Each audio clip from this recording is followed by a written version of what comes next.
Depuis la nuit des temps, des femmes tracent des voies. Des voies inspirantes, surprenantes, que nous pourrions emprunter même juste le temps d'un pas de côté.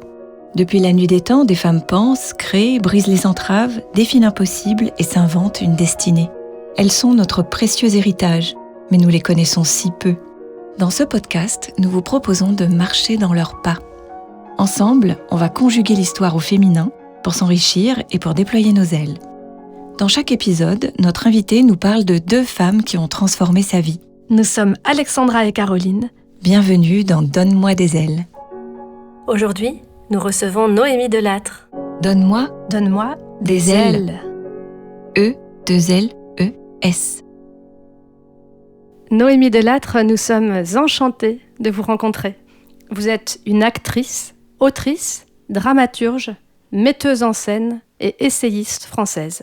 Vous êtes aussi humoriste, maman et féministe engagée. Une vocation qui vous est venue sur le tard, si l'on peut dire, vous qui associez précédemment ce terme à des vieilles filles aigries aux aisselles velues. Vous êtes depuis surtout celle qui fait enrager les correcteurs orthographiques quand on tente de vous présenter correctement. Parce que oui, pour vous comme pour nous, construire un autre monde commence par utiliser les bons mots, c'est-à-dire conjuguer au féminin, sans se soucier de faire rougir nos traitements de texte. Vous avez à peine 15 ans quand vous commencez à vous produire sur scène à Paris. Le bac en poche, vous intégrez l'école du Théâtre National de Chaillot, tout en jouant sur scène votre premier spectacle coécrit avec Delphine Lacoucq. Vous avez depuis de nombreuses pièces, chroniques, réalisations à votre actif. En 2019, dans votre TEDx, Un autre monde en d'autres mots, vous citez Simone de Beauvoir qui, en 1978, commente l'apparition du mot sexisme dans le dictionnaire. Je la cite. « On pensera peut-être que c'est une conquête mineure, mais on aura tort, car nommer, c'est dévoiler. Et dévoiler, c'est déjà agir. » Vous, Noémie Delattre, en plaidant pour le retour des mots féminins dans la langue, vous contribuez à faire changer le monde, n'en déplaise à l'Académie française. Plus récemment, votre géniale performance Féministe pour hommes a été nommée au Molière 2020 dans la catégorie des meilleures seules en scène. Elle mêle théâtre, stand-up et manifeste et transmet entre rire et larmes un message humaniste autant que féministe. Réunir dans le même épisode 2 femmes qui ont révolutionné le féminisme, qui ont dérangé mais aussi dégenré, chacune à leur manière, c'est un vrai cadeau que vous nous faites. Dans cet épisode, vous avez choisi de mettre à l'honneur Simone de Beauvoir et Virginie Despentes, 2 femmes peu conventionnelles et visionnaires, révoltées et passionnées. De l'une à l'autre, on fait le grand écart sur certaines idées, mais on voit aussi une véritable filiation, un amour de la liberté et une envie furieuse de ne rien lâcher pour défendre ses idées. J'aime bien le mot furieuse que vous utilisez parce que, en fait, je l'avais jamais remarqué, mais là, en faisant le parallèle entre Beauvoir et Despentes et en parlant de filiation, je me suis rendu compte qu'entre 1000 choses, elles avaient aussi en commun, visiblement, vu les choix qu'elles ont fait et l'une et l'autre, le rôle hétéronormatif, donc d'être avec un homme, de se marier, de faire des enfants, etc., les a défrisées et l'une et l'autre. Enfin, elles ont toutes les deux vu en ça un obstacle à leur liberté. Je trouve effectivement que ça complique beaucoup les choses. Et donc ça rend le désir de liberté un peu furieux. Simone de Beauvoir est une grande philosophe française du courant existentialiste, une écrivaine talentueuse et une militante engagée. Bien qu'issue d'un milieu très privilégié, en tant que femme, elle a galéré pour réaliser ses rêves et être reconnue. Ce que l'on peut retenir d'elle, une détermination à toute épreuve qui lui a permis de s'émanciper d'un milieu familial très conservateur et de la tutelle intellectuelle de Jean-Paul Sartre pour mener la vie artistique et amoureuse qu'elle voulait en toute liberté. À l'époque, elle est née en 1908, les rôles modèles féminins ne courent pas les rues. On lui reproche notamment à l'époque d'avoir un cerveau d'homme et de renier ses origines. Dans son milieu, vouloir étudier, travailler et refuser de se marier, ce n'est pas courant et c'est assez mal perçu. Mais Simone de Beauvoir a de la suite dans les idées. À 14 ans, elle sait déjà qu'elle veut devenir écrivaine. Après quelques années à enseigner la philosophie, elle se consacre à temps plein à l'écriture et sort son premier roman en 1943. En 1954, on lui décerne le prix Goncourt pour Les Mandarins. Elle n'est que la 2e femme à le recevoir. Et pour la petite histoire, en 115 ans, seules 12 femmes ont été primées à l'heure d'aujourd'hui. Alors qu'est-ce que vous gardez de l'héritage de Simone de Beauvoir aujourd'hui ? Je me permets de ne pas répondre exactement à cette question parce qu'il faudrait 4 heures. Oui. Et puis, je pense qu'on lui doit tous et toutes énormément. Enfin, elle a réellement révolutionné la philosophie en y mettant le prisme des femmes, en fait, pour la première fois. En quoi elle m'a influencé, moi, c'est surtout justement dans la manière de faire de sa vie une source de philosophie. Et en lisant à la fois ses écrits philosophiques et ses autobiographies, ses correspondances et les biographies qui ont été faites d'elle, notamment dans sa relation avec Sartre, dans sa relation aux hommes, je me suis beaucoup demandé, est-ce que Simone de Beauvoir était vraiment heureuse? J'ai longtemps cru, en fait, qu'elle était amoureuse d'un mec qui voulait pas se caser et qu'elle avait fait contre mauvaise fortune de bon cœur. Et que parce que lui se tapait tout Paris, elle s'est mise à en faire autant. Mais en fait, j'étais tellement, moi, formatée par notre société patriarcale que je ne pouvais pas imaginer qu'elle était réellement heureuse dans ce schéma-là. Grâce à elle, au fur et à mesure de ma propre évolution, en fait, de me rendre compte que si, en fait, on peut vraiment être heureuse en faisant ce choix-là en tant que femme. Toute femme n'est pas vouée à chercher quelqu'un. L'épanouissement d'une femme ne passe pas par la découverte d'un conjoint, d'un foyer, d'une famille, etc. Mais en fait, c'est tellement pas ce qu'on nous inculque. Depuis la princesse qui attend son prince, à la pop culture, les Bridget Jones et les machins, où on n'a que des héroïnes dont le but dans la vie est de trouver un mec, et tout ce qu'elles vont faire, y compris pour elles, c'est-à-dire avoir un métier, etc., ça va être en fait pour trouver un mec, pour plaire à un mec, pour être valorisée sur le marché du love. La vie de Simone de Beauvoir m'a beaucoup secouée et remuée, et m'a permis d'avancer beaucoup plus librement là-dessus, dans la vision de ma propre sentimentalité et sexualité. Avec Jean-Paul Sartre, elle a tissé une relation légendaire d'égal à égal qui va durer près de 50 ans, avec un credo, conjugué amour et liberté. Leur pacte est audacieux. Il lui permet de vivre des amours multiples, notamment avec certaines de ses élèves, ainsi qu'une passion au long cours avec un écrivain américain. On connaît d'elle aussi cette citation « On ne naît pas femme, on le devient », qui dévoile sa pensée aux prémices des réflexions sur le genre, qu'on n'appelle pas encore comme ça à l'époque. Une phrase issue du deuxième sexe lui vaut énormément de critiques.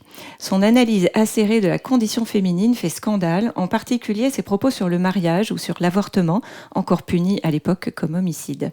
Elle y revendique aussi le droit à une maternité contrôlée dans une France profondément nataliste. Dans les années 70, elle apporte sa notoriété au mouvement de libération des femmes et se nourrit des échanges avec cette nouvelle génération de féministes. Elle signe notamment le manifeste des 343 et soutient l'avocate Gisèle Halimi dans ses combats. Elle meurt en 86 en nous laissant un héritage précieux pour penser les enjeux féministes d'aujourd'hui. Je suis toujours émue à l'évocation des 343. Ça me le fait à chaque fois. Je sais pas pourquoi. Parce que c'est pas les seules militantes, mais je sais pas, à chaque fois qu'on évoque ces femmes, je crois que ce qui me touche le plus dans ce truc, c'est que la plupart des signataires n'avaient jamais avorté. Ouais. Et en fait, c'est cet élan de solidarité qui me bouleverse toujours beaucoup. Mais c'est quelque chose qui manque aussi à notre époque, je pense, le fait de pouvoir prendre fait et cause pour une situation qui n'est pas la nôtre. Ouais. Et ça remet beaucoup d'humanité. Hein. C'est comme quand on parle de féminisme, qui est un humanisme en fait. Pas besoin d'être une femme pour être féministe. Ouais. Je devrais faire ça maintenant, à chaque fois qu'on me demande pourquoi je suis féministe. Je devrais demander à une personne blanche pourquoi elle est antiraciste. Je pense aussi que les 343, c'est une expression tellement forte de ce qu'on appelle aujourd'hui la sororité. Et cette capacité qu'on a aujourd'hui entre femmes à nous mobiliser pour des causes qui peut-être nous ont pas touchées directement, mais qui nous servent à toutes et servent aux femmes en général. D'ailleurs, bien au-delà de nos nations, on a envie de continuer à nourrir notre fibre féministe pour que tout ça s'améliore, en fait, quelles que soient les frontières. Alors, dans Le deuxième sexe, son essai qui sort en 1949, Simone de Beauvoir parle sans le nommer du genre. Elle défend l'idée que l'identité sexuelle n'est pas donnée, mais construite, et qu'elle se joue constamment dans nos rapports sociaux. Qu'est-ce que vous pourriez nous dire à ce sujet ? Le fait de naître avec un utérus ou un pénis ne devrait pas changer quoi que ce soit sur nos aptitudes, nos appétences, nos amitiés, nos inimitiés. Et j'en pense que c'est le nerf de la guerre. Moi, depuis que je suis maman, je suis vraiment fascinée par... j'avais pas conscience à quel point l'école était vraiment une fabrique à petits misogynes, quoi. C'est vraiment... Je mesurais pas à quel point c'était le cas. dire la table des filles ou la table de Jérôme.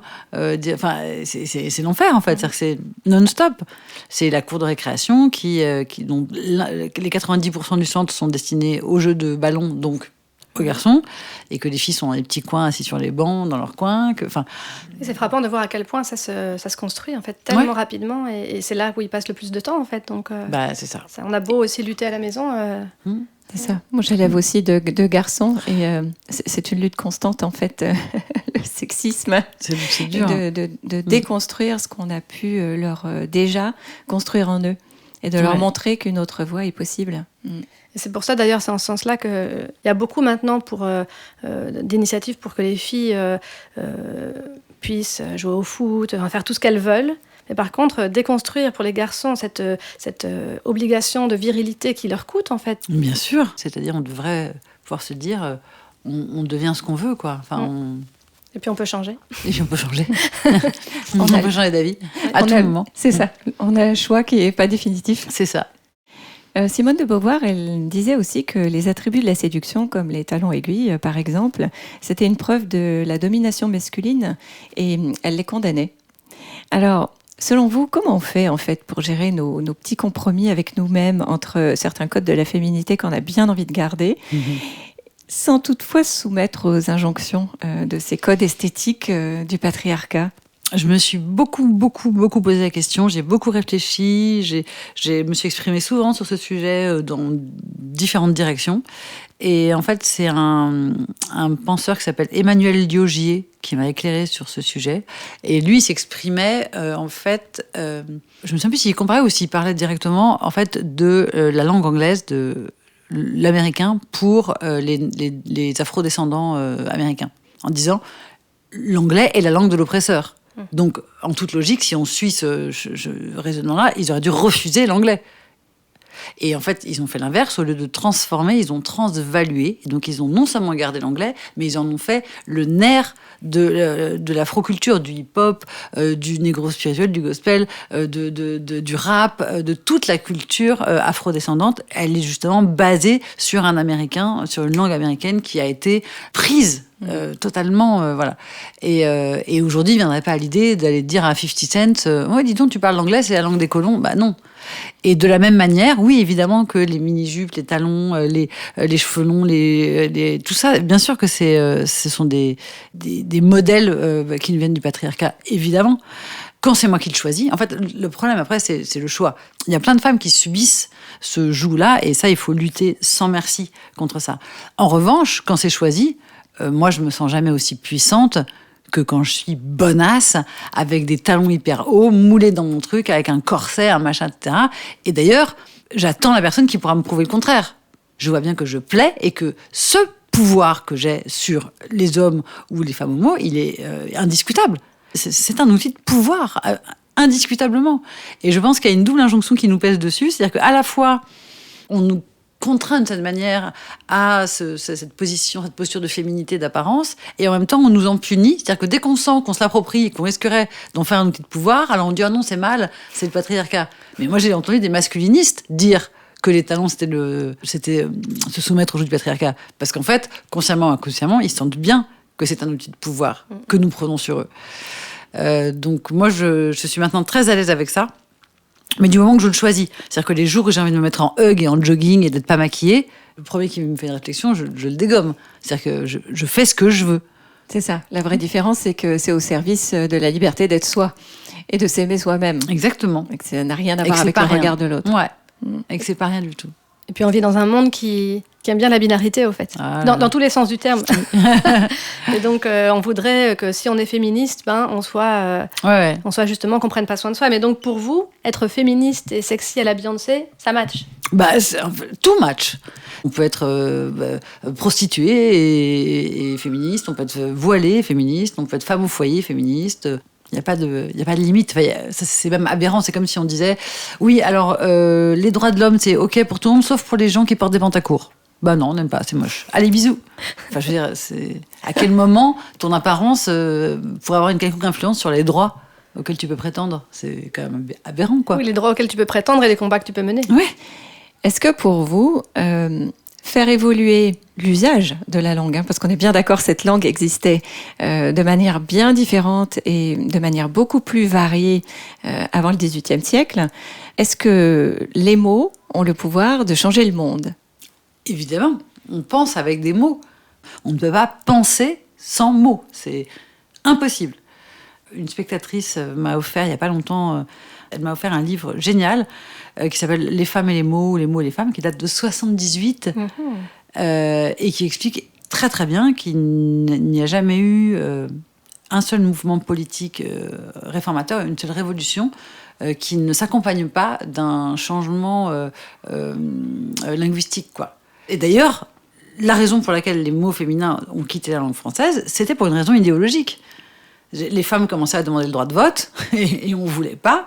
On voulait pas. Elles commençaient à écrire des best-sellers et on voulait pas qu'elles donnent le pion aux hommes. La littérature, la philosophie, la politique restaient des chasses gardées masculines. Il n'était pas question que les femmes empiètent dessus.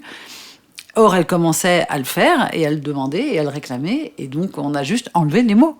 On a enlevé autrice, on a enlevé philosophesse, on a enlevé poétesse, on a enlevé rectrice, on a enlevé tous ces mots de pouvoir pour être sûr que les femmes ne puissent pas le devenir. C'est aussi simple que ça. Donc si on l'a fait dans un sens pour des raisons idéologiques, il est évident qu'il faut le faire dans l'autre sens pour des raisons également idéologiques. Oui, c'est clair. Et comment on fait alors pour que cette règle, par exemple, le masculin l'emporte sur le féminin, on fait comment pour qu'elle parte aux oubliettes ? Il faut savoir qu'il y a 2 règles d'accord qui ont été utilisées. Racine, on trouve chez Racine 5 jours et 5 nuits entières. Donc, règle de proximité. La règle d'accord, la règle de majorité ou la règle de proximité. Donc, la règle de majorité, c'est 1000 femmes et un homme sont belles, 1000 hommes et une femme sont beaux. Enfin, c'est simple, c'est évident, c'est logique. Et sinon, en cas d'équivalence, la règle de proximité, qui est le mot le plus proche de l'adjectif. Voilà, donc, c'est des règles qui sont du bon sens, qui sont évidentes, qui sont simples, qui ont été utilisées en France jusqu'à ce que l'Académie française, à travers l'imprimerie et l'éducation obligatoire, se mettent à imposer quelque chose, parce qu'avant, c'était l'usage qui prévalait, et l'usage était celui-ci. Et l'éducation nationale est supposée accepter ces 2 règles-là. C'est-à-dire que pour l'instant, il n'y a aucun écrit légal qui transforme ça. Donc normalement, l'éducation nationale est supposée accepter les règles de majorité et de proximité. Intéressant. Aucune loi ne dit le contraire. Je serais heureuse si j'arrive à faire 2 choses, si j'arrive à faire en sorte que dans toutes les formulations européennes et nationales, etc., on n'emploie plus jamais homme au lieu d'humain. Donc on arrête d'être dans le pays des droits de l'homme, qu'on arrête de parler des grands hommes. Enfin, voilà. Parce qu'il faut quand même savoir que la France est le seul pays de toute l'Union européenne à ne pas utiliser le mot humain. Quelle que soit la langue, tout le monde utilise humain. La France, on est les seuls connards, du coup je le mets au masculin, puisqu'il emporte, à dire les droits de l'homme. Et à s'y attacher en plus. Ça devient quelque chose d'identitaire, en fait, parce qu'on en parlait en préparant ce podcast. Quand on parle, moi, je sais que j'écris tout en écriture inclusive. On parlait avec Florence Servan-Schreiber, qui était notre invitée dans le dernier podcast, qui a écrit son dernier bouquin en écriture inclusive. Donc, comment est-ce qu'on fait pour faire comprendre ça, qu'en fait, c'est hyper important, que les mots changent le monde. C'est un énorme combat. Donc, comment faire comprendre ça ? Je trouve bon, il y a plusieurs... Il y a plein de gens qui sont en quête d'outils. Et donc, sur la réponse, on s'en fout, c'est si on s'en fout, laisse-moi faire. Si tu penses que ça ne change rien, laisse-moi faire. Je m'en occupe, hein. T'inquiète pas. Je m'en occupe, je fais tout. Juste, laisse-moi faire.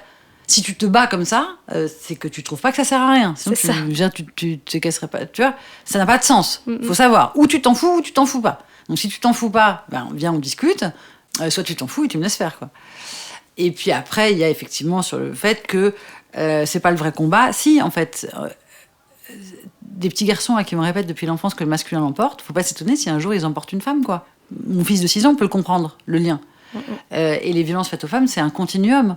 C'est un continuum qui part du masculin l'emporte et qui va jusqu'au féminicide en passant par toutes les inégalités, les injustices, les harcèlements, les agressions, tout. C'est un continuum. Et tout est évidemment lié. Mais je pense vraiment que l'une des clés, c'est notre façon d'élever nos garçons. Oui. Parce que c'est eux de l'intérieur qui peuvent porter des changements qui seront peut-être plus faciles du coup à implémenter par un garçon plus un, évidemment, que de changer les institutions. Mais de toute façon, tant que le féminisme reste un problème de femmes, on n'y arrivera pas. Hein. Si à partir de demain, à chaque fois qu'un mec dans la rue siffle, agresse, machin, s'il se prend une claque d'un mec, mais en 5 jours c'est terminé. Hein.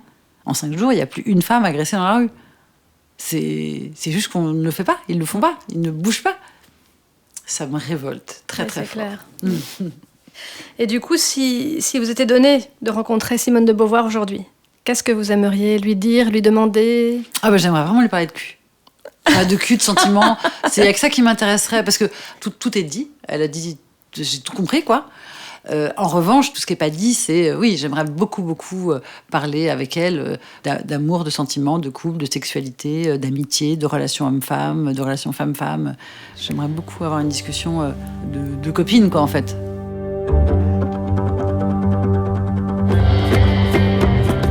J'ai reçu le soutien de 1000 mères. Ma fille, je te le lègue, un menton haut et fier, cœur libre, poing en l'air. Sois ma divine héritière, j'ai reçu le soutien de 1000 mères.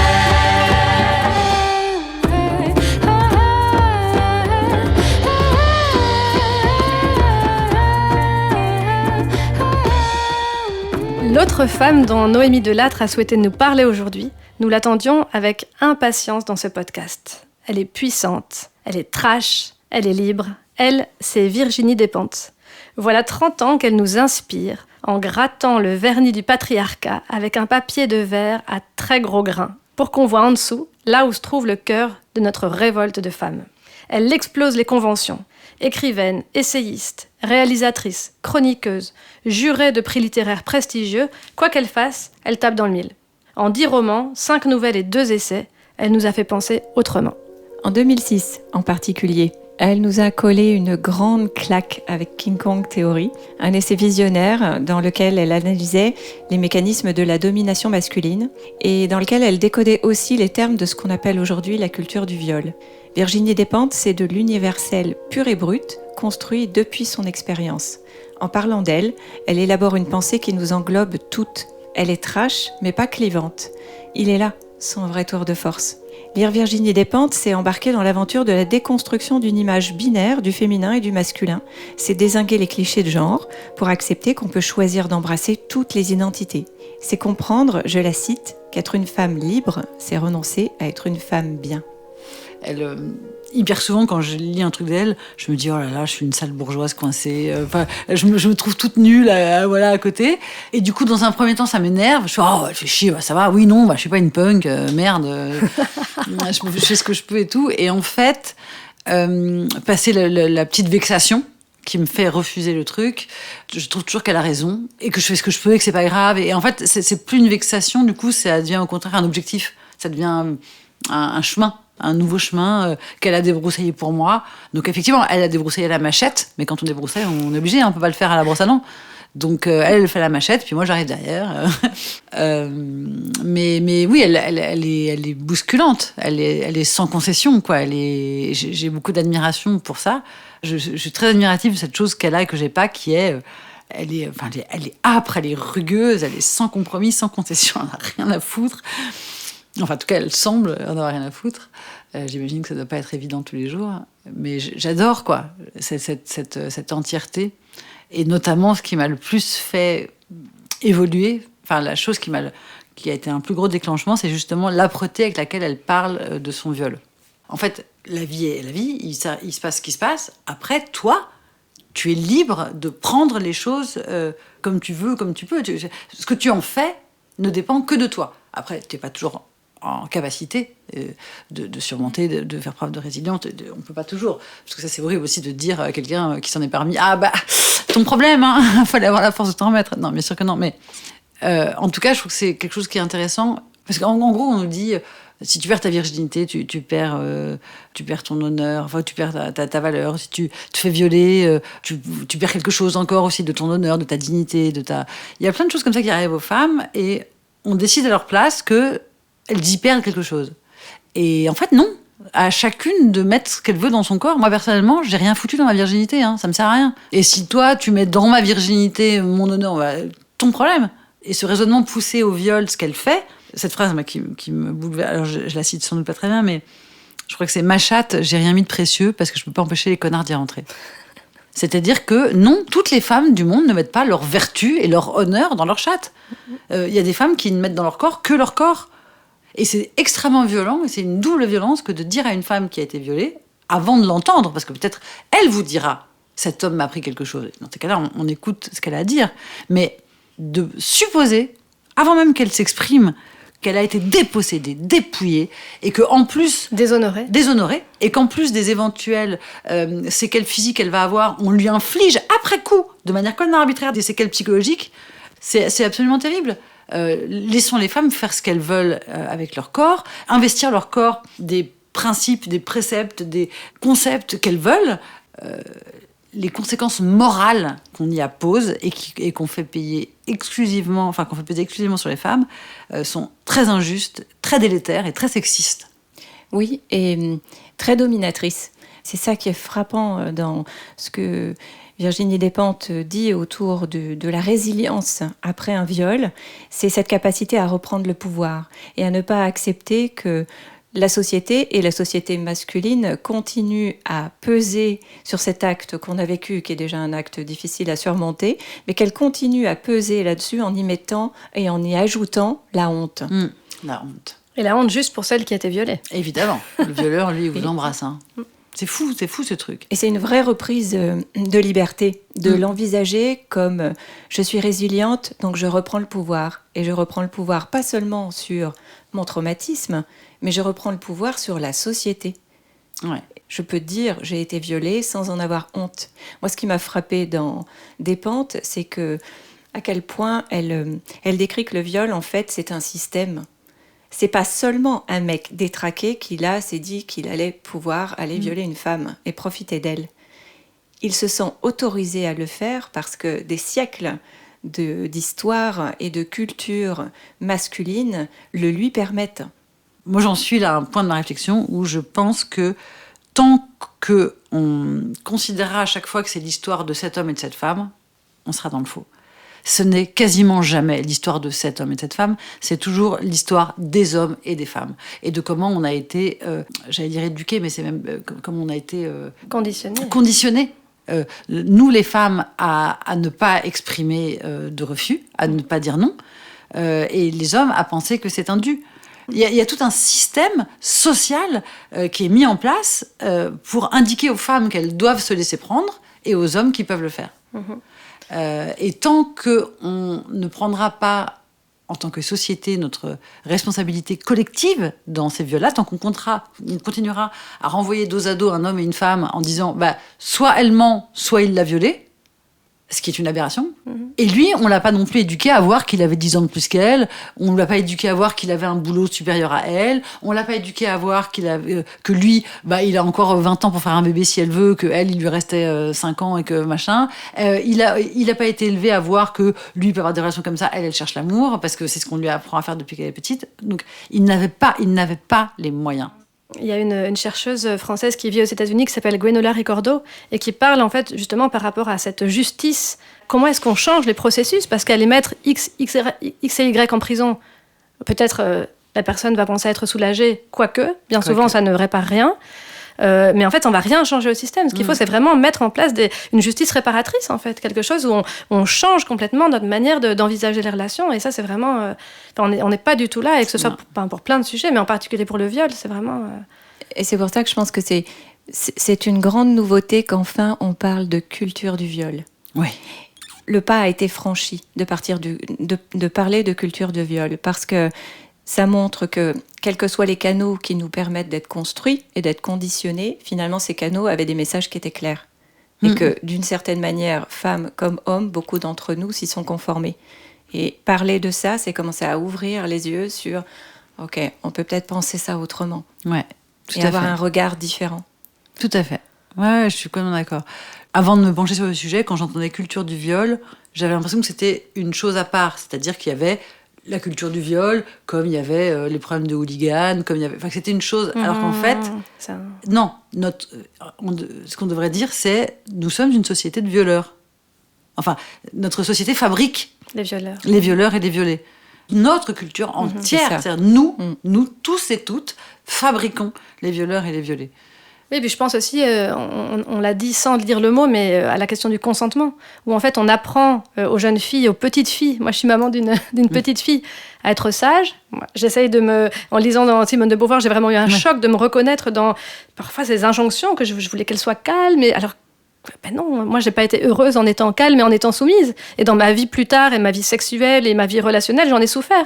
Pourquoi je suis en train de la fabriquer à être calme, à être gentille avec ses copines ?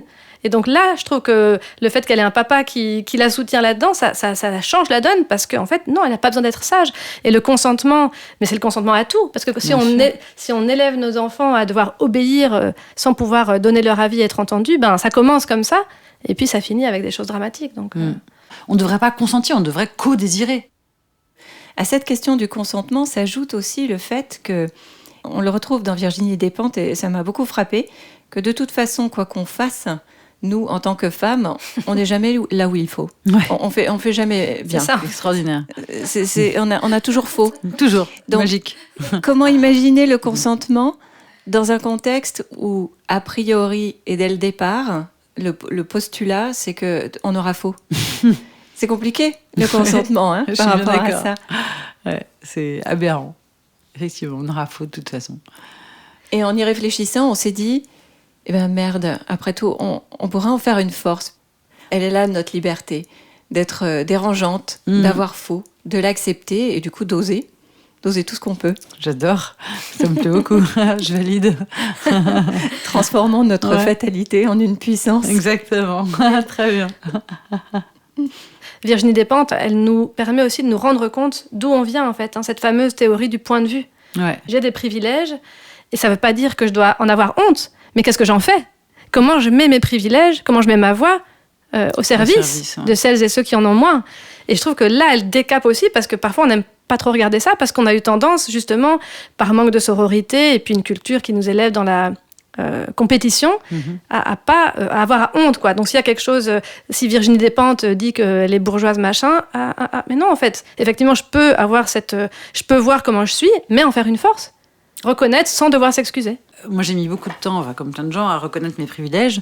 Mais le jour où j'ai commencé à comprendre et à reconnaître mes privilèges de blanche, vu le temps que ça m'a pris, ça m'a aussi aidé à comprendre la complexité pour les hommes de reconnaître leurs privilèges d'hommes.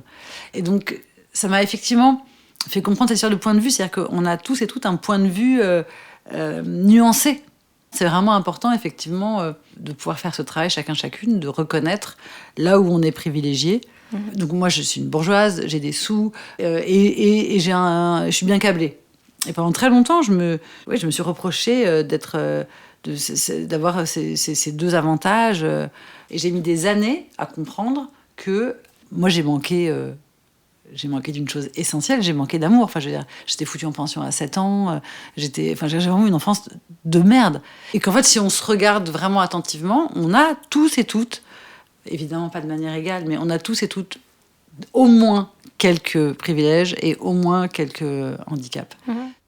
En ayant conscience du point de vue, et là c'est bien parce que Virginie Despentes, elle nous décape fort là, en disant où es-tu toi qui me lis C'est ça. Et toi qui la lis et qui se liquéfie en disant merde. Merde, je suis du bon côté. Mais ce qui est super intéressant, c'est que en même temps qu'on se liquéfie, on se donne l'autorisation à penser d'un autre point de vue, en disant ok, ce prisme que j'ai, il est peut-être un prisme qui vient aussi de ma condition sociale. Et qu'est-ce que ça donnerait, en fait, si je prends le prisme d'une autre condition sociale ? Qu'est-ce que ça donnerait si je me mets à la place d'une femme noire, d'un homme noir, d'un jeune trans, d'une lesbienne ? Ça donne quoi ? Eh ben, ça donne qu'on ne pensera plus jamais de la même manière. Ouais. Elle est chouette, cette question de point de vue. Elle permet de faire un pas de côté, en fait, par rapport à soi-même. Ça devient une gymnastique. Moi, je sais que pendant le confinement... le tout premier confinement, au départ, je faisais partie de ces gens qui... C'est le quantième, là ? Non, le tout premier. Je disais, mais enfin, restez chez vous, c'est quand même pas compliqué, putain, faites un effort et tout. Jusqu'au jour où j'ai fait, oups. Oui, alors moi, je reste chez moi, effectivement, je suis là, avec un autre adulte et un enfant, ça va. Mais en fait, la dame, là, en face, que je vois de sa fenêtre, elle est dans 20 mètres carrés avec 3 enfants. Bah non, elle reste pas chez elle, en fait. Non, parce que sinon, il y a un des enfants qui va sauter par la fenêtre. À la fois, je m'en suis voulu de pas y penser tout de suite, et à la fois, j'étais contente de voir que ça y est, c'est devenu un mécanisme. C'est-à-dire qu'il m'a fallu très peu de temps pour... C'est-à-dire que j'ai eu la première réaction qui était mon point de vue, Ah, voilà. Et tout de suite après, quand même, je me dis, attends. Et alors, ça se passe comment si je regarde le monde de là ou de là. Par contre, voilà, où je trouve c'est super intéressant, c'est quand le travail de déconstruction, en fait, il se fait en nous. C'est vraiment beau, moi, je trouve, de voir les gens se déconstruire et oser se dévoiler et oser montrer, en fait, d'où ils parlent et avec humilité, en fait. Ouais. Merci beaucoup, en tout cas, Noémie Delattre, pour Merci. cet échange vraiment super intéressant. Merci beaucoup, c'était très intéressant, je vous confirme. Pour moi aussi. Vive la liberté d'être soi en tant que C'est femme. vrai, c'est vrai. Vive la liberté d'être qui on veut. Cet épisode a été conçu avec beaucoup d'amour par Caroline Le Cire et Alexandra Huguetto. Pour le son et la réalisation, c'est Charlie Azinco qui a fait des merveilles. Aidez-nous à faire rayonner les femmes en partageant cet épisode et en lui donnant plein d'étoiles. Quant à vous, quelle inspiratrice vous a donné des ailes ? Partagez votre expérience sur les comptes Facebook ou Instagram du podcast. Nous avons hâte de la découvrir. Et surtout, n'oubliez pas que vous êtes vous aussi une source d'inspiration. Le monde a plus que jamais besoin de votre lumière.